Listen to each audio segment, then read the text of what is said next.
ট্রাফিকের যে সমস্যাটা হচ্ছে এটা খুব সহজেই নিয়ন্ত্রণ করা সম্ভব আমরা যদি সবাই প্রত্যেকে নিজ নিজ জায়গা থেকে দায়িত্ববোধটা মেনে চলি, ট্রাফিক রুলস গুলো মেনটেন করি, জেব্রা ক্রসিং গুলো মেনটেন করি, ইউটার্ন গুলো ঠিকঠাক মতো নেই, যত্রতত্র যেখানে সেখানে গাড়ি দাঁড় না করাই, অবশ্যই আমাদের এই ট্রাফিক যে সিস্টেমটা আছে এটা পরিবর্তন করা সম্ভব। এটা তেমন মেজর কোনো প্রবলেমই না, খুব সুশৃঙ্খল ভাবে আমাদের এই সমস্যার সমাধান করা যায়। এটা পরবর্তী সরকার যদি এই বিষয়টা নিয়ে একটু চিন্তা ভাবনা করে দেখে, আপনার ট্রাফিক সিগন্যাল গুলা ঠিকঠাক করে, ক্যামেরা সেটআপ থাকে, স্ক্যান করে ওই বিষয়টা যদি তদারকি করা হয়, অবশ্যই এটা নির্মূল করা সম্ভব। এখানে কোনো সমস্যার কোনো কিছু নাই। আমরা চাই যে নতুন ভাবে আসুক বাংলাদেশ পুলিশ, নতুন উদ্যমে কাজ করুক, নতুনত্ব আসুক, এটার মধ্যে কোনো রকম দুর্নীতি না থাকুক, সুন্দরভাবে এটা পরিবেশন করা হোক। আমরা জানি সাধারণ জনতা, ছাত্র জনতা যারা আছে এরা যেন শান্তিতে থাকতে পারে, আমরা শান্তি শৃঙ্খলা চাই। এইটা এইভাবে যদি হয় তাহলে এটা নির্মূল করা সম্ভব।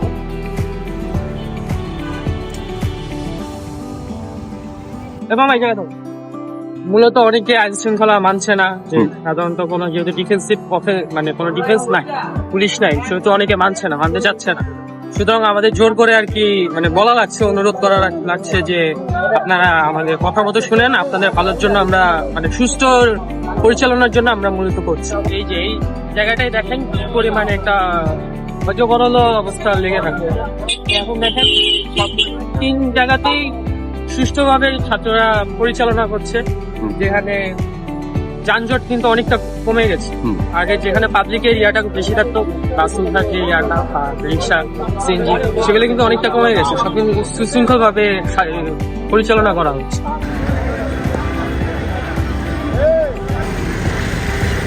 তোরা যে জিনিসটা দেখিয়ে দিচ্ছে আসলে রাজপথে থেকে, আমার মনে হয় প্রত্যেকটা পুলিশ কর্মকর্তা যারা রাস্তার দায়িত্বে থাকে তারা এদের থেকে শিখে এইভাবে প্রত্যেকটা ট্রাফিক সিগন্যাল কন্ট্রোল করা তাদের উচিত। কারণ এটা নিয়মতান্ত্রিক এবং শৃঙ্খলার সাথে সব গাড়িগুলা যাওয়া আসা করছে দেখতে পাচ্ছি, এবং খুব সুন্দর নিয়মতান্ত্রিক কাজ হচ্ছে। আমিও চাই প্রশাসন আসলে যেন ঠিক এই ভূমিকায় অটুট থাকে।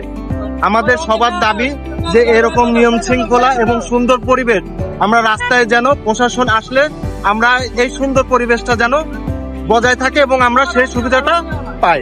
এটাই হচ্ছে মেন কথা। অতিরিক্ত কাজ করার মোটিভটা হচ্ছে যে আমাদের দেশটা সংস্কার করা লাগবে।